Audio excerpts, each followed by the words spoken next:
ensonga zino mpanvu zivira ddala okuva lwe twatandika nze agreement ne gravity. Gravity yajja ewange ne tuteesa ku bya concert ye naŋŋamba nze nteera advance account number then tukole agreement munaku 3 tusayininge. So nenkwata milioni 2 mu Apple nenzimutera ku account n'amala omwezi mulamba ng'aganya okujja okusayininga agreement yange nga yeebuzaabuza. Kati nange nentandika okubeera nga neekengeramu okuva ku ntandikwa nembeera conscious about my money. So Gravity yajja okusayininga nga wayiseewo omwezi mulamba naye ate on condition nti yali ayagala muwe sente za billboards. Billboard esookera ddala ey'oku kifo era bw'ogiraba kuliko waggulu Norbat events. Okay? Waggulu kuliko Norbat events presents. Zino billboards ezaddako zino ze mulaba zonna zonna Norbat yanteeka wansi nga sponsor ate nze nga nali siri sponsor. Okay? So twakola endagaano nga waliwo ebintu bye nina okukola nga promoter. One, nalina okubeera ne extra concerts 4. Okay? Nga nina okubeera nga basponsors bonna aba show abo bonna be mulaba on board. Nga nze gwe balina okuteesa naye nga ne sente zonna ezivaayo nze nzimanaginga era nze nsalawo. Okay? Kati basponsors bwe bajja nanneefuulira. Nga sinatuuka ku nsonga y'abasponsors yatandikira okukola ensonga z'obuyaayo okuviira ddala ku ntandikwa kubanga we namuwa sente z'okubuukinga z'abagambe milioni 1 we namuwa sente z'okubuukinga ku kifo okubuukinga bawandiika ebbaluwa nga basaba authorization mu linnya lya Humble Management si Norbat Events. Ebyo bya Apple nno kitegeeza nti yo yaviira ddala ku ntandikwa nga yagala kunkola bya kiya. Humble Management yaani babayita bazavya waliwo omuvuka bamuyita zavya ne banne era be bamusinga omutegeererera be bamusalirawo ebisinga. Nze malo omuwa sente zange nguze concert ate abaleeta mbu tukole nabo which was not bad.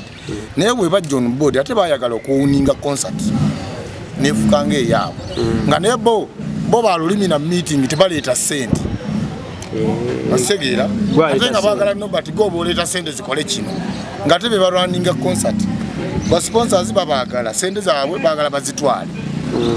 Gravity nakwata extra concert zange nazitunda sente bwe azitunda saazirabako era simanyi gye yazitiika. Okay? Kubanga yamanyiduza yafuna omugaga w'ekirombe ky'amafuta agendayo wayagalidde wajjayo akakadde wajjayo bubiri bwati. Nedda nange natuuka nembeera conscious about my money. Okay? Katono nnyo Norbat. Omusajja yatugambye Gravity nti Ekivulu yali akitunze yali akiguziza.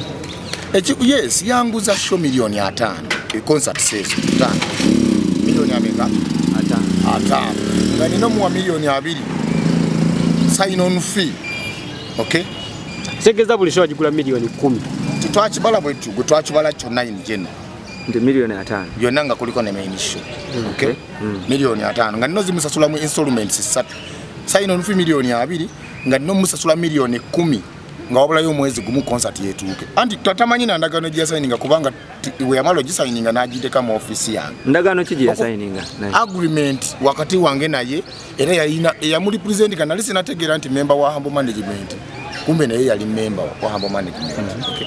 Talina na kopi yaayo mumubuuza I can bet $1 million. Gravity mumubuuza aleete kopi okuli signature yange ne lawyer wange n'abange n'ababe babiri talina kopi. Era munamwetegeza alina kikopi kiriwo kiri blank eyali nali muweereza aweereze lawyer wagwe ayitemu naye newuza nga lawyer we naye yagamba mbu twasayiningisa client we agreement byatategeera kale newuza omugaso gwa lawyer gwe guli waawo. Gravity yagambye nti yagenda okutunulamu ng'oli mu yayeyaye era nga ebintu bya promotion tojja bisobola oyagala just kubeera nga abantu ba upcoming artists. Nze gwayita omuyayeyaye badde namuwa sente naye agamba yazikuddiza nate nze wembanga nali muyaya ye yali mufere n'aba Humble Management because bo bayagala baferenze bakozese sente zange balooza ndi fala business nagigira mu myezi 2 kyensinga okwebaza Katonda. Okay? Norbat Events wabanga yali na nyini concert kulwaki erugogo cricket oval booking ebbaluwa teri mu manyaga Norbat Events.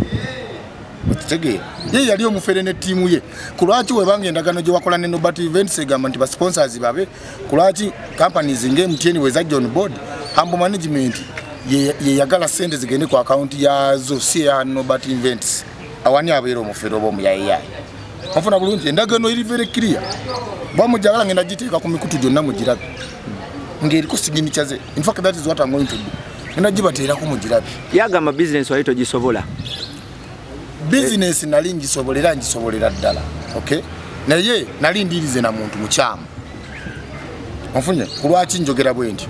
Bw'omanya ati n'omuntu akuwadde sente ze extra concert zize otunda zaaki ekyo kimu. Ba sponsors wefuulira baaki ekirala. Ye teyali serious okuvira ddala ku ntandikwa. Nobeera ng'olina concert mu Kampala, noba ng'olinga Wandalingijju, ng'oyimba buli wamu. Recently nga twabulayo omwezi gumu n'ayimba wano Ekyambogo ku university. Nga naye akulaga talina suuli kufuna sente mu concert ye. N'ayimba Ekyambogo, wali abaana betusuubira bagenda kujja batuwagire. Ng'ate ayimbidde bwerere kuba yali Freshers Ball. N'ayimba wano ku kiro mmeka Nsanga. Talina bulumi bwa sente zange. Nfuna mu Kampala abadde ayimba buli wamu Kireka seta with proof ate munaye okumanyanga ali awo netamala kuteeka mu sensi nga ngenda bikola abipostinga ne ku Facebook ye ne ku Instagram ne abipostinga nti Kiromo was massive, can you imagine? Okay, tosobola kubeera abayimbi abalamula abakikola Eddie Kenza ina festival muno obate byali mu contract puliriza waliwo natural intellect waliwo nga kirite ne bwe kitaba mu contract ina kubeera wa magezi ekimala okumanya nti nina okubeerawo ne bbula lyange wabukibate kyali mu contract kitegeeza ye yali amanyize ndese sente zife osegedde David Tala ina kabisi kandagala wamulabiko mu Kampala wayimba abayimbi bakikole ekyo because be preserving abantu basigale nga bamunyinamu ennyonta naye okusinziira ku statement za Gravity yagambye nti ebimu ebyabakyankalanyiza nti gwe wavuddeyo wakola statement n'ogamba nti Gravity ekisooka agaba tiketi ez'obwerere ekirungi yakyogeddeko kati kankirambululire ddala ensonga esinga obukulu mu bino byonna bina kulaki na salon sigenda kwongera sente mu show ye yajja kenyinyi nangamba nino muwa tiketi 15,000 z'abantu okuyingirira obwerere 15,000 yes kati nga abantu 15,000 ze milioni meka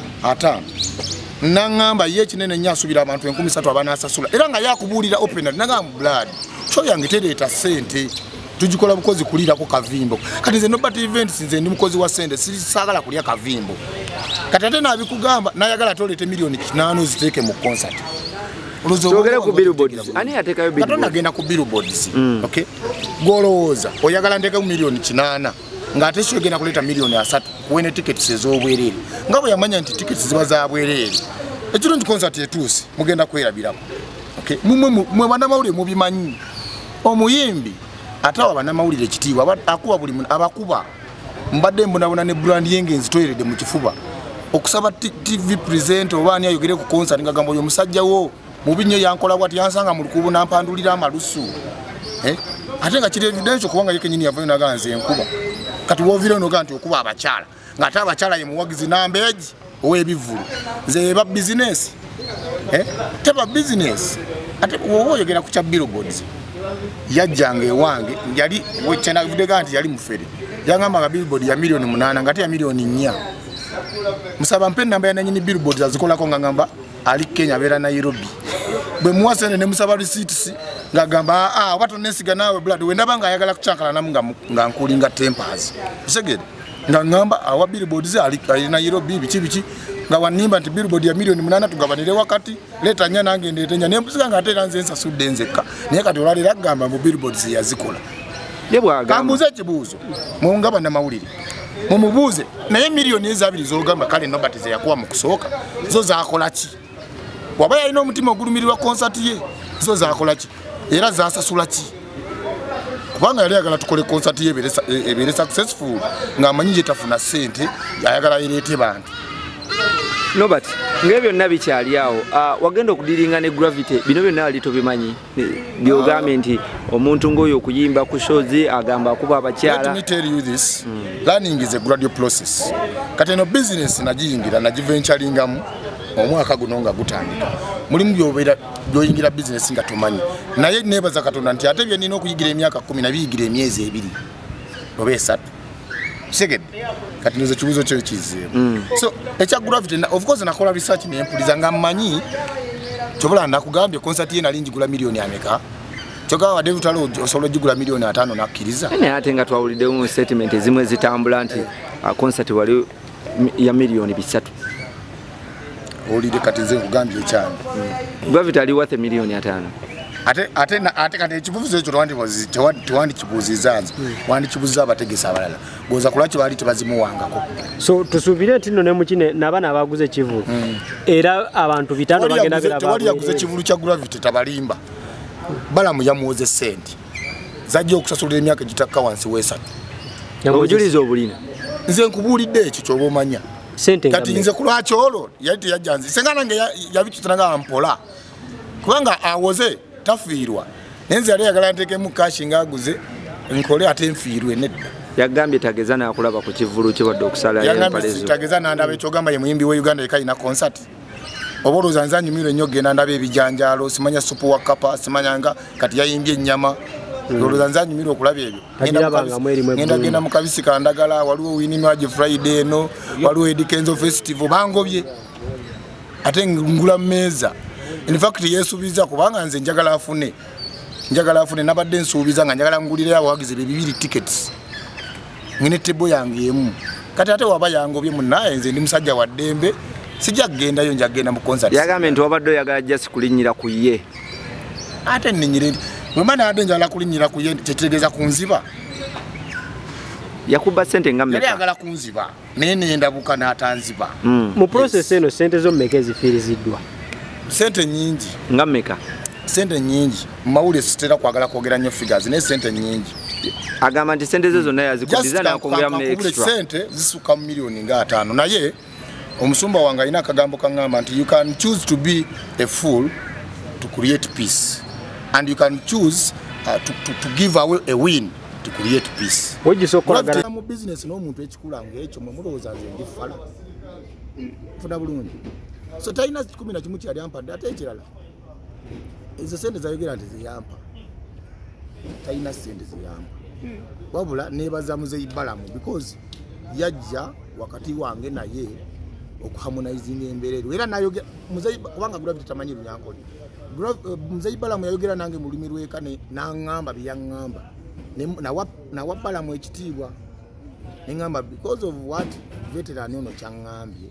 bamuzeyi balamu talinga bali balala ba promoters abalala bemumanya ate abalwana obulwanyi yatuyita n'ayogera nange mu buntu nempuliriza ensonga ye ne maya there is tomorrow but the way Gravity is acting he is as if there is no tomorrow kubanga bino bijja kugwa wate njatudde mutu twesange ewantu nedda because yagambe nti nsigale nga ntekeka mu kyalo ati kakati kambuuze Gravity ayimbira mu kibuga wokka anti era yali azimpa n'enzigaana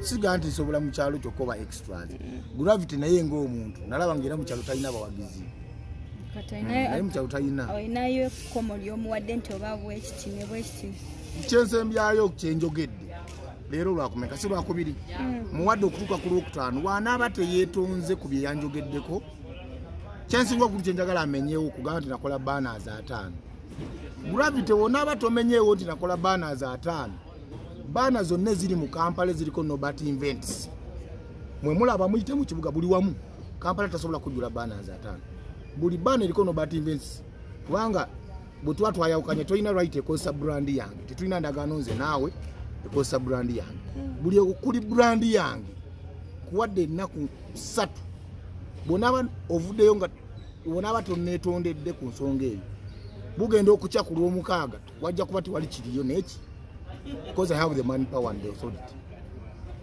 My brand is my brand. It is a registered company. If we have no binding contract as of now, and ebintu buli kiriko Norbat events okutuuka ku lwokutaano wonna tonneetondedde ku ekyo byonna ngenda kulabira biveeyo olwa Katonda n'ensi yange Mukama abankuumire.